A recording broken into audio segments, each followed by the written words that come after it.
You're listening to Sunny Side Up, a B2B podcast.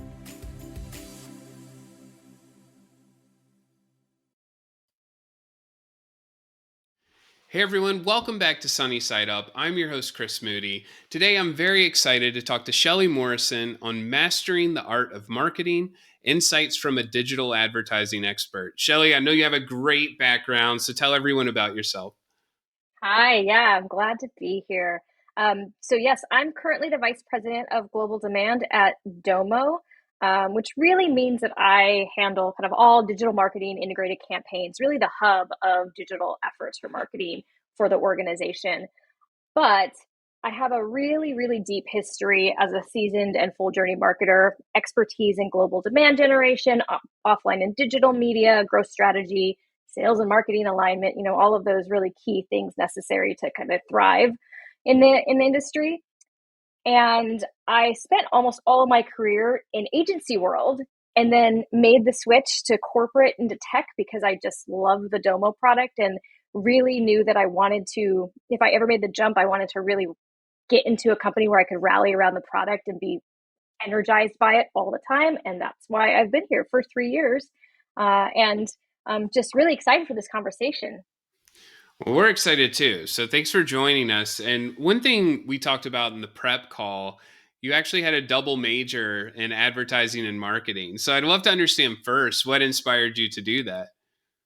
Yeah, it's really interesting. I started with my major in marketing and realized as I took some classes that I really liked the advertising angle, but I liked the advertising angle from the business side. So ended up deciding to add a major in advertising at the university I was at, where they offered advertising as part of a business program versus kind of communications. Nothing wrong with communications, but I was already in the business administration program, so I wanted to keep going forward.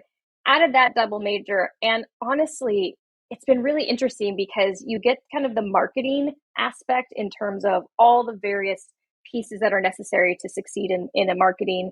I mean, you're in college, you're really just learning. You don't know till you get out there and do it. But adding on that advertising component really allowed me to understand the more intricate layers of marketing that sometimes you don't really get to see unless you dive into, hey, this is how a channel operates, and this is how a channel can operate that really affects the business as a whole. So having both of those, I think, really prepared me for my job when I graduated. And I think I'm one of the few people I've ever met where the degree I have is actually what I'm doing. it's kind of crazy, but true. Yeah, that's awesome. I mean, personally, I was business management and then my MBA was supply chain. So there is some element of that fits with our Yeah. work. But, um, knowing that you have that advertising background and marketing changes every day, advertising changes every day. We're in some huge changes for advertising right now. Do you feel like some of that academic background did prepare you and kind of energize you for what you do on a daily basis now?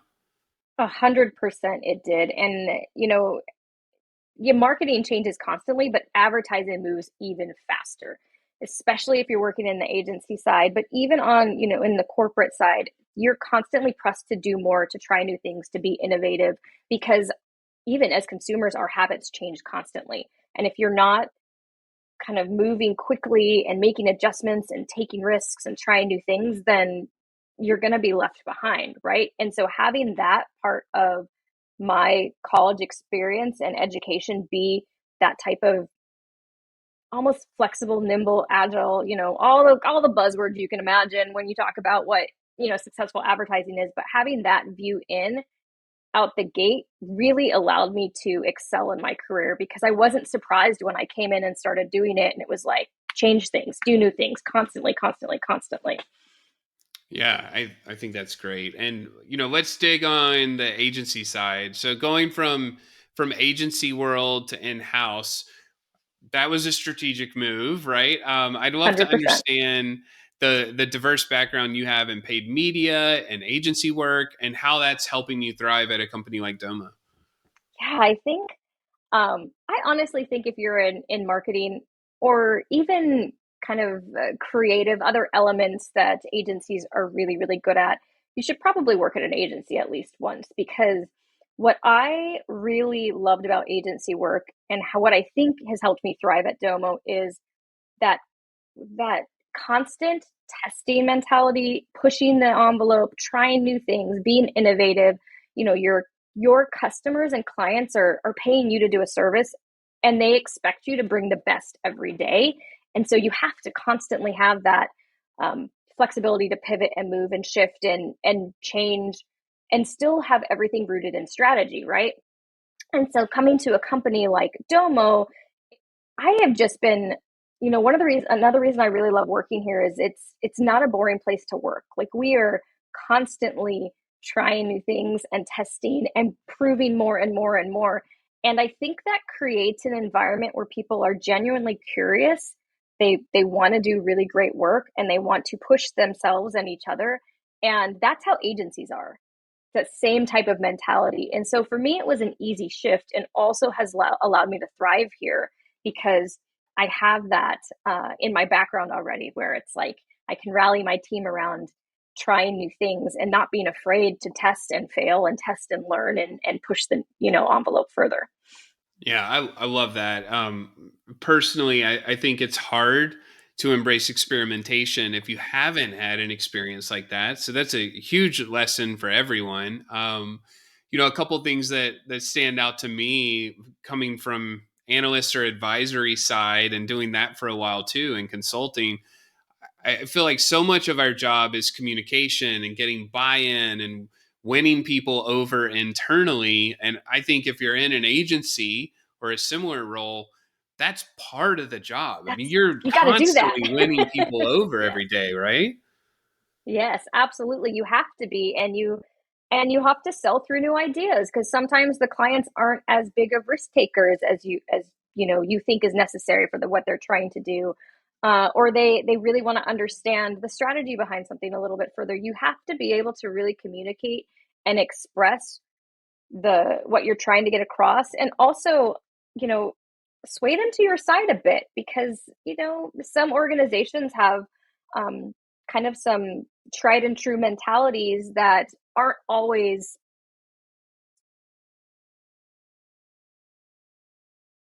Let me think. Sorry, I know I'm pausing, so this probably No, scrap this no, part. strategic pauses are lovely. Okay, good. I'm like, some companies, they've got their tried and true mentality and are often scared to try new things, because they haven't built a culture where that type of risk taking or failure is acceptable. And um and I think that is absolutely necessary in the world we're in now, to be able to do that. So Yeah, I totally agree. I mean, there's another question I was going to ask, but I'd love to follow up on that. And, you know, the culture of risk taking and learning from failures and experimentation. I've worked in plenty of orgs where that did not exist. So, what would you say to those who are listening that may not feel comfortable taking risk or comfortable sharing failures? How would you guide them into starting to have a culture where that's part of what you do? I think it's a really good question. So one of the things that I do with the team I lead is everything we do is about kind of, you know, it, try again, scrap, Yeah, burp, it's all good. We'll deleted. clean that up. Don't worry. Um, so I think that's a really good question. As with the team I lead right now, one of the things that is most important is psychological safety. And psychological safety allows people to be able to test and try new things and be okay with the failure, as long as they're learning from it. And creating an environment like that has to be intentional. It's not just, hey, we're going to test some things. If it turns out that it doesn't work, we're going to, you're going to get in trouble for it. Like, that's not going to create any type of innovative or risk taking or forward thinking when it comes to, any type of activity within marketing or even beyond marketing organizations. You really have to start with that psychological safety. And so with my team, we do monthly test and learn sessions. Sometimes the test fails and sometimes the test is great. And we're like, great, what can we learn from it? And it isn't just the channel owner that's learning. It's everyone on the team is learning from those, experiments. So that way they can either apply things or they can learn about what happened. And it just creates that safe space. And when you have that safe space, people are more willing to bring up new ideas and come to the table with new hypotheses. And as an organization, it's easier for me to fight for some tests, if I need budget for them or whatever, because we've got a rigorous process in place on like, how are we going to show if this succeeds or not? And then how are we going to learn from it? And no one in my team, or even within the marketing group where I've kind of shared this with, is like, well, this is a horrible idea. Everyone's like, yes, we should do more of this. This is wonderful. Because that testing moves us forward, and that psychological safety allows people to feel comfortable trying new things. And that helps, evolve what we're doing from a marketing perspective. Yeah, I love that. I love that you said psychological safety. I've had one person on my team in the past where coming in, they said, I need safety. If I feel safe, I will be more creative. Like you need to Yes, keep the environment healthy for me in that way, which was really helpful to hear that directly. But I also think there's an element of leading from the top, like top down, where you're creating that culture to say, we need to fail. And many, until they've done it, I think we have this complex of we have to be perfect at work and we have to be our best mm-hmm, work selves. And you can learn more from what doesn't work sometimes than what does work, because we could debate cause correlation, all the fun stuff there. But for sure. I love that you're starting to tell those stories. So like how does that exercise work where you share the learnings of the test you run? I mean, I've got it. It's a presentation. We've got like a single slide, and we do a monthly session. And a week before the session, it's like, all right, tests for the month. Let's talk about how they went. And the channel owners go and they kind of they fill the slide out. And the slide is the basic stuff, like what was the hypothesis? Like the tests are thought out. They're not like, I want to try this thing. It's like, what is the hypothesis? How are we trying to move the needle? What are the results we're trying to hit? And then we run the test. Great. How did it perform? What did we learn from it? What are we taking away from it? It's that simple. It doesn't have to be, it takes 5 minutes a person, 10 minutes, depending on, the subject, because people will lean in and start asking questions. And then it's not just psychological safety from the perspective of, oh, hey, my leader is cool if I try and fail and learn. It's we're all learning and trying together. And that creates, I think, just a healthier team in general, to have that kind of that cohesion. But it really is as simple as, hey, let's just do a present, we'll get together once a month. We're going to talk about what we tested and did it work or not? How can we apply it other places? Things like that. Yeah, that's great. That's great. And one thing that comes to mind when we talk about experimentation is great creative. And I know Yes, that with brands, sometimes in our pursuit of perfect metrics and ROI and what's the return of everything you're doing, it's easy to downplay the role of brand and creative and the impact that can 100%. have on demand gen. So I'd love to hear how you handle that balance, and if you have any examples of programs at Domo where you've found a nice healthy balance to see brand and demand working together. I mean, anytime we're running brand related campaigns, we see a lift downstream. Like you're going to see that lift in your organic, your visits to website, the conversions on the website, paid search will see the lift. So you do see that kind of positive um, lift downstream. And that's kind of how we always spin it. Like what we're trying to do with brand is we're trying to make sure we're top of mind, that people know, that our target audience knows who. Oh my gosh, I'm sorry, my dog is No, barking. it's okay. Dogs are normal. They bark. It's cool. Don't worry about it. She barks a lot, and then she runs up the front of the door if someone Yeah, knocks on it. Whole front of the door. It's a thing. that's awesome. Um, anyway, so I think that the key thing about brand and creative is that they are the initial imprint of the brand on the audience, right? And so someone's going to see your brand ad, and it is so crucial that it is exactly how you want your brand to be seen, because that will affect us downstream as well. It affects all the way through to sales, right? If someone doesn't know who you are and sales is having to explain who you are, then we haven't done our job on the brand side, right? We haven't done our job with the creative. So we do understand the importance of that. And we have been running brand campaigns throughout all of last year and into this year. And that is positive momentum because there's less questions when, cold calls are happening around who's Domo. And it's like, well, now, because you're seeing us in relevant places. But I also think, just like demand gen, a really crucial part of brand is showing up where it makes sense for your audience.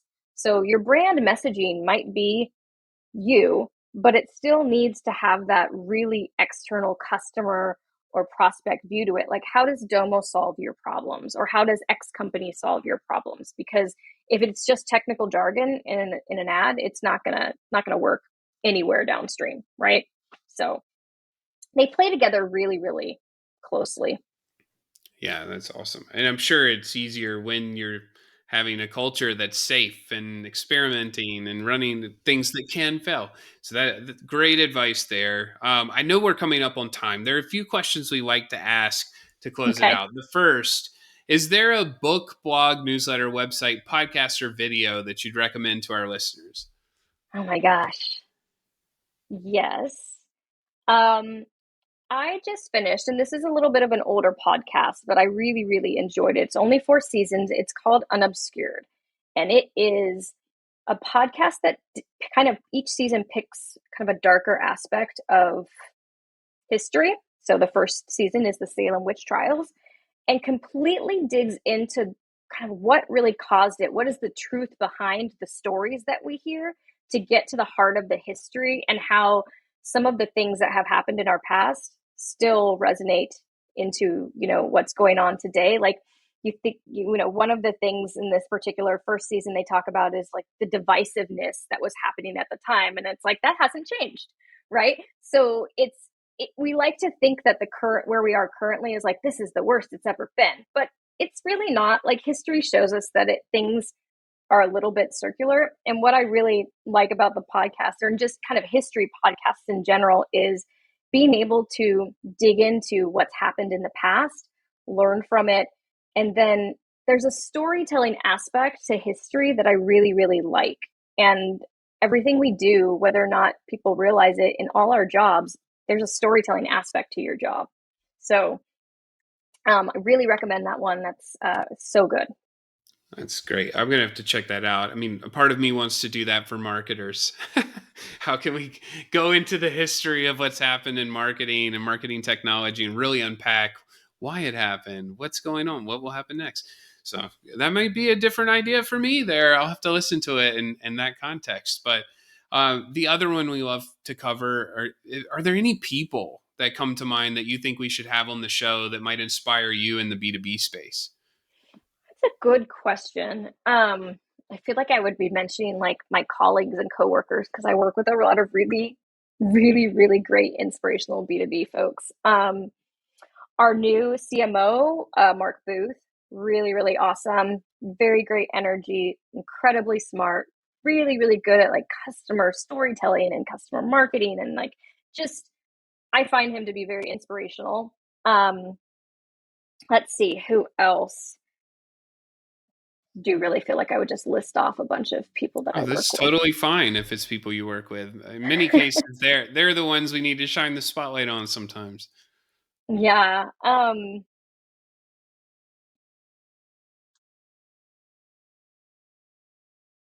I would also add, I think Wendy Steinley is a great one. She's our former CMO at Domo. Also just an incredibly stellar storyteller, and human. So, I learned a lot from her in her time here, and I've kind of just found her to be very inspirational as well. So she's a great one. And let's see.